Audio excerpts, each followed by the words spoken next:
కాకినాడ జిల్లా తునిలో దారుణం జరిగింది. మైనర్ బాలికపై వృద్ధుడు అఘాయిత్యం చేశాడు. తాతను అంటూ విద్యార్థినిని తోటలోకి తీసుకెళ్లాడు వృద్ధుడు. బాలికపై అఘాయిత్యానికి పాల్పడే ప్రయత్నం చేశాడు. వృద్ధుడి నిర్వాకాన్ని అక్కడి స్థానికులు వీడియో తీశారు. వృద్ధుడిపై చర్యలు తీసుకోవాలని స్థానికులు ఆందోళన చేశారు.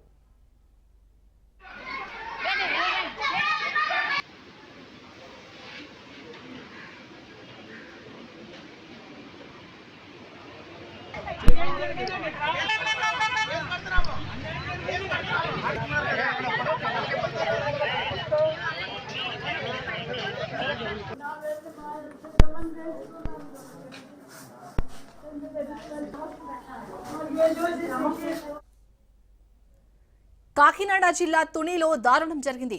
మైనర్ బాలికపై వృద్ధుడు అఘాయిత్యం చేశాడు. తాతను అంటూ విద్యార్థినిని తోటలోకి తీసుకెళ్లాడు వృద్ధుడు. బాలికపై అఘాయిత్యానికి పాల్పడే ప్రయత్నం చేశాడు. వృద్ధుడి నిర్వాకాన్ని స్థానికులు వీడియో తీశారు. వృద్ధుడిపై చర్యలు తీసుకోవాలని స్థానికులు ఆందోళన చేశారు. ఉన్నదా పిల్లన్నా ఎందుకురా అసేపు పిల్లలు అడుగుతారో అవతల పోతా పోవని నేను ఒక రోజు దెబ్బలాడినా. మా ఇంటి వచ్చి రాలేదండి. రాకపోతే సరే కదా అని మాట్లాడుకుంటా ఊరుకొని ఈ పిల్లని ఆటలో వచ్చిన తర్వాత ఏమైతే చేసాడో ఏమైతే మానేడో నాకు తెలియదు. కానీ నా బిడ్డని బాబు ఈవిలో అయితే మాత్రం అమ్మా ఇలాగ నీ బిడ్డని కాసమే పలానా అతను తాతయ్య అని వచ్చాడు. తాతయ్య కాదా మీరు చూసుకోండి. ఇలా ఫోన్ చేయలేదండి, అలా ఫోన్ చేయలేదు, రండి చూసుకోండి. ఆ తాత మామ ఎవరో మాకు సంబంధం లేదు. అలాగని ఈవిడ ఫోన్ చేయలేదండి. మాకు చెయ్యకపోతే మేము మాట్లాడుకుంటా. ఇదేంటి బిడ్డ బాగోకపోతే వాళ్ళు ఫోన్ చేస్తారు కదా.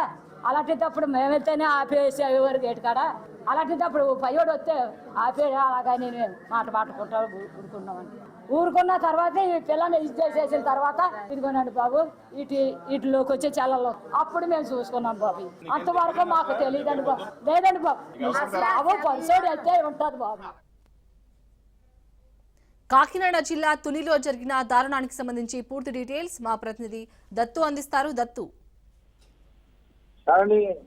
కాకినాడ జిల్లా తునిలో దారుణమైన సంఘటన జరిగిందని చెప్పొచ్చు. తునికి సంబంధించిన జగన్నాథగిరి అనే ఒక గ్రామం ఉంది. గ్రామంలో ప్రభుత్వ గిరిజన సాంఘిక సంక్షేమ పాఠశాల ఒకటి ఉంది. పాఠశాలలోంచి ఈ విద్యార్థిని 8వ తరగతి చదువుతున్నటువంటి విద్యార్థిని ఒక వ్యక్తి వచ్చి గార్డెన్ అవుతాను, వర్షకి తాతను అవుతాను అంటూ చెప్తూ వచ్చి ఆ హాస్టల్ నుంచి బయటికి తీసుకెళ్తూ ఉండేవాడట. ఈ సందర్భంలో ఆయన తీసుకెళ్లి ఒక నిర్మానుషమైన ప్రదేశంలోకి తోటలోకి తీసుకెళ్లి అఘాయిత్యానికి పాల్పడుతుంటే ఆ చుట్టుపక్కల ఉన్న స్థానిక యువకులు కొంతమంది వీరు చేస్తున్నటువంటి వికృతి చేష్టలని సెల్ ఫోన్ లో బంధించడం జరిగింది. బంధించిన తర్వాత స్కూల్కి అలాగే తల్లిదండ్రులకి సమాచారం అందించారు. ఈ నేపథ్యంలో ఈ వార్త ఒక్కసారి గొప్ప మంది వెంటనే ఆ తల్లిదండ్రులు తెలియదు. ఆ తల్లిదండ్రులు వచ్చి ఆ కుటుంబ సభ్యులు ఆ గిరిజన వసతి గృహం ముందు ఆందోళన చేస్తున్నారు. మాకు న్యాయం చేయాలి.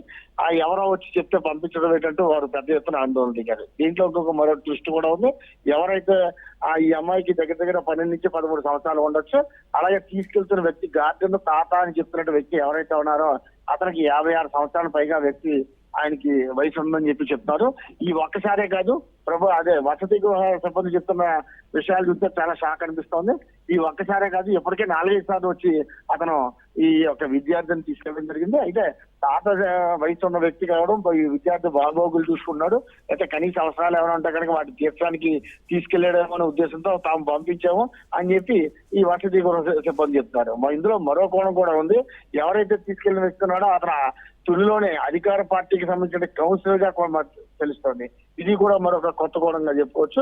ప్రస్తుతం అయితే కనుక వసతి గృహం ముందు స్థానికులు అలాగే బంధువులు కూడా పెద్ద ఎత్తున ఆందోళన చేస్తారు. మైనర్ బాలికపై ఇలాంటి వ్యక్తి పాల్పడటం, అందులోనూ అతని మీద తగిన చర్యలు చేపట్టాలి, విచారణ చేపట్టాలని చెప్పి కోరుతున్నారు. హాస్టల్ సిబ్బంది అయితే కుటుంబ సభ్యులను చెప్పడంతో 4-3 సార్లు పంపించామని వారు చెప్తారు. ప్రస్తుతానికి అయితే కనుక పోలీసు యంత్రాంగం రంగప్రవేశం చేసింది. దీనిపైన మరికొచ్చేపట్లో క్లారిటీ వచ్చే అవకాశం ఉంది. సరే, రైట్, థ్యాంక్ యూ దత్తు. మా ప్రిన్సిపల్ మేడం గారు వాళ్ళ ఫాదర్ ఐసీలో ఉన్నారంటే ఎమర్జెన్సీ పర్పస్లో సెలవు పెట్టుకుని వెళ్ళారు సార్. మేడం రేపు వస్తారు. ఈ రోజు వరకు కూడా మేడం సెలవులో ఉన్నారు. సో ఈ 4 రోజులు నేను స్కూల్ చూసుకుంటాను, ఇన్ఛార్జ్ సైన్ అయితే పెట్టాను. దానికోసం నేను రాత్రి 9 వరకు కూడా ఇక్కడే ఉంటున్నాను. అయితే నిన్న మేడం గారు నాకు వచ్చి ఒక పాపని పంపించామని చెప్పారు సార్. అయితే మీరు దేనికి పంపించారంటే 1 అవర్ పర్మిషన్ మేడం. అతను గ్రాండ్ ఫాదర్ అంటే అంటే నేను కొత్తగా వచ్చాను కాబట్టి నాకు పేరెంట్స్ ఐడియా లేదు. ఆమె హౌస్ మాస్టరు. మీకు తెలుసా అంటే గత 4 సార్లుగా అతనే వస్తున్నారండి, అతను వాళ్ళ తాతగారేనండి అంటే సరేమ్మా గంటలో పంపించేస్తారంటే ఆ గంటలో ఇంజెక్షన్ చేయించుకుని తీసుకొస్తారు అంటే సరేమ్మా తీసుకురమ్మనండి అని చెప్పి పంపించడం అయితే జరిగింది సార్. మేడం అయితే 2 సార్లు పంపించారండి సార్. అంతకుముందు 4 సార్లు కూడా వచ్చున్నారండి సార్. ఈమె ముందు ఒక మేడం పనిచేశారు. ఆ మేడం మొన్న రీసెంట్గా స్కూలు లీవ్ చేసి వెళ్ళిపోయారు. డిఎస్సిలో కొత్త పోస్టులు రావడంతో ఆమె ఇబ్బంది పడి కొంచెం వెళ్ళిపోయారు. ఈ మేడం గారు గుర్తుపట్టిన తర్వాత సరే 1 అవర్ పర్మిషన్ కదా ఇంజెక్షన్ చేసి తీసుకొస్తారు తాతగారు అని చెప్పడం వల్ల పంపించాము సార్. ఆ అమ్మాయి మా తాతగారని ఖచ్చితంగా చెప్తుంది సార్. మా తాతగారండి నాకు తెలుసండి, ఇదివరకు కూడా నేను 4 సార్లు వెళ్ళాను, నాకు స్నాక్స్ అవి కూడా కొనిపెడతారు, ఇంటి దగ్గర కూడా మాట్లాడదు. మా తాతగారు అమ్మాయి గట్టిగా చెప్పిన తర్వాత ఆయన సంతకం తీసుకుని లెటర్ రాయించుకుని ఆ అమ్మాయి దగ్గర వచ్చిన